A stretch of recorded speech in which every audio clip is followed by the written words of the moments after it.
अनामिका अंबर जैन पर आरोप कह सकता हूँ इसे, वैसे में सरकारी कवि का आरोप लगता है कि, या फिर अनामिका अब अंबर जैन कह भी आपने देती थोड़ा कि मैं मेरे तो मन हूँ। की बात कर दी है, हाँ अब चलिए, बताइए। अब मन की बात करेंगे, हाँ खुलकर बात होगी। जी, सरकारी कवि है अनामिका अंबर जैन या फिर नहीं है? मैं आपसे ही एक बार और पूछ लेती हम्म हूँ जरा, और क्या क्या, किस ये आधार क्या है जिस आधार पर मुझसे ये कहा जाता है कि आप सरकारी करो?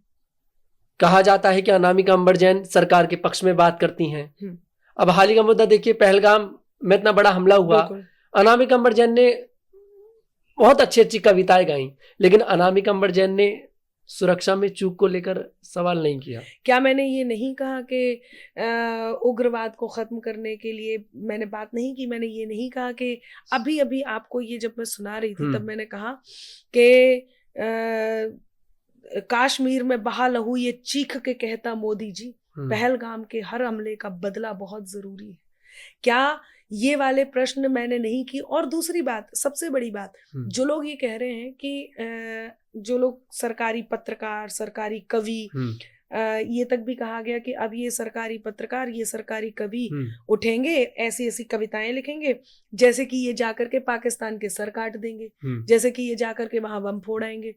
अरे भाई, कम से कम हम में इतनी हिम्मत तो है कि हम दुश्मन को दुश्मन कह रहे हैं, हम उन्हें ललकार पा रहे हैं। आप में है इतनी हिम्मत कि आप जाके दुश्मन को दुश्मन कह दो?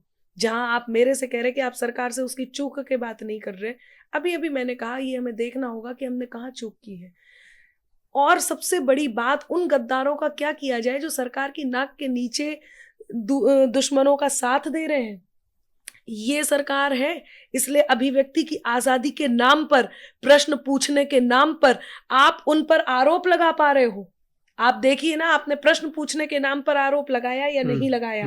जैसे आप कह रहे हो कि हम प्रश्न पूछ रहे हैं, वो प्रश्न था जिसमें साफ साफ लिख दिया कि जरा सोचो इससे फायदा किसको है। ये प्रश्न उन है। पर भी आएंगे। आप बताइए, क्या ये प्रश्न है? ये प्रश्न नहीं है। प्रश्न ये है कि आप बताइए आपकी सुरक्षा की व्यवस्था क्या क्या है, वो मैं भी पूछ रही तो हूँ। विपक्ष वाली कवि हैं। हम सब जानना चाहते हैं, हम सब जानना चाहते हैं हमारी सुरक्षा की व्यवस्था क्या है, हमारी सुरक्षा क्यों नहीं पुख्ता तरीके से की जा रही है। हमारी सुरक्षा होनी चाहिए, हमें विश्वास है। हमने जिस सरकार को चुन करके सरकार बनाया है, हमने जिन लोगों को चुन करके सरकार बनाया है, हमें उन पर विश्वास है, क्योंकि हम विश्वास था इसीलिए हमने चुना था। आगे भी विश्वास है, और ये तो मैं ओपन कह रही हूं, हमें विश्वास है कि इस बात का कोई ना कोई जरूर समाधान निकलेगा, और निकलना शुरू भी हो गया है। अब आती है बात, मेन बात ये आती है कि दुश्मन को दुश्मन कहने की हिम्मत किसमें है? हमने दुश्मन को दुश्मन कहा, हम नहीं डरते। हमने बताया कि देश में कुछ ऐसे गद्दार हैं जिन्होंने दुश्मनों को मौका दिया, हमने कहा कि वो दुश्मन है। आपने तो दुश्मन को दुश्मन कहा ही नहीं। दूसरी बात, हमारी कविताएं, हम वहां जाकर के सर नहीं काट रहे, लेकिन हमारी कविताएं लोगों के धमनियों में रक्त का संचार करती हैं। हमारी कविताएं ऊर्जा को बढ़ावा देती हैं। हमारी कविताएं बताती हैं कि हमें नहीं भूलना है, और क्या नहीं भूलना है वो बताती हूँ। जब बात उठी है तो मैं जरा कविता से ही बताती हूँ। ये हमारी कविता है जो ये कहती है कि हमें ये नहीं भूलना है। एहसासों पर लगे जख्म को याद रखेगा ये भारत।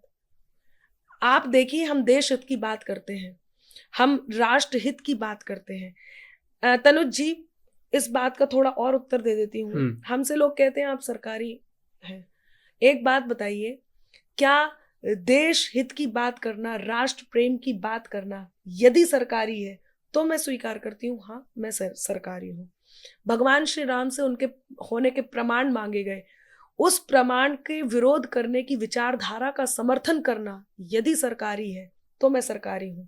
मुगलों ने देश पर आक्रमण किया, हमारी धरोहर को नष्ट किया, उनका विरोध करने की विचारधारा का समर्थन करना यदि सरकारी है तो मैं सरकारी हूं। सेना से शौर्य के प्रमाण मांगे जाते हैं, इस बात का विरोध करने की विचारधारा का समर्थन करना यदि सरकारी है तो मैं सरकारी हूं।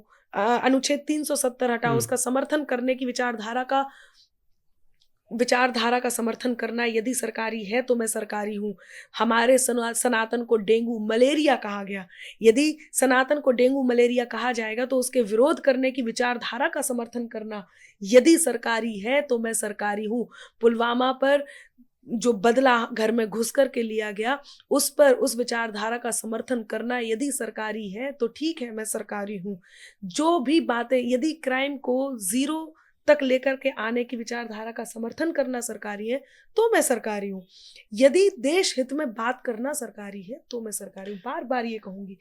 अब पहलगाम भी आप प्रश्न इसके बात करना कि एहसासों पर लगे जख्म को याद रखेगा ये भारत, विश्वासों पर लगे जख्म को याद रखेगा ये भारत, याद रखेगा ये भारत खुद भारत के बंटवारे को, याद रखेगा ये भारत उन उकसावे के नारे को, याद रखेगा सारा भारत दर्द में डूबी घाटी को, याद रखेगा सारा भारत दर्द में डूबी घाटी को, कश्मीर में लहू बहाती आतंकी परिपाटी को, राम भक्तों के जले शवों को कहां गोधरा भूलेगा, हर एक आहत हिंदू मन में सदा मालदा झूलेगा, याद रखेगा देश युगों तक मुंबई के विस्फोटों को, याद रखेगा देश युगों तक मुंबई के विस्फोटों को, याद रखेगा देश युगों तक पुलवामा की चोटों को, पठानकोट को बसा मिलेगा पठानकोट भी बसा मिलेगा सुधियों की बुनियादों में, पहलगाम भी शामिल होगा मन की कड़वी यादों में,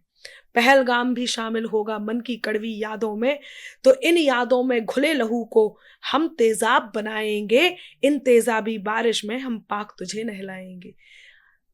हमने ये जो बात कही, ये वो कविता है जो लोगों में ऊर्जा का संचार करती है, जो सरकार से कहती है कि ये घटनाएं घटी हैं और हम यदि ये कह रहे हैं तो हमें आप पे विश्वास है, आप ये कदम उठाएंगे।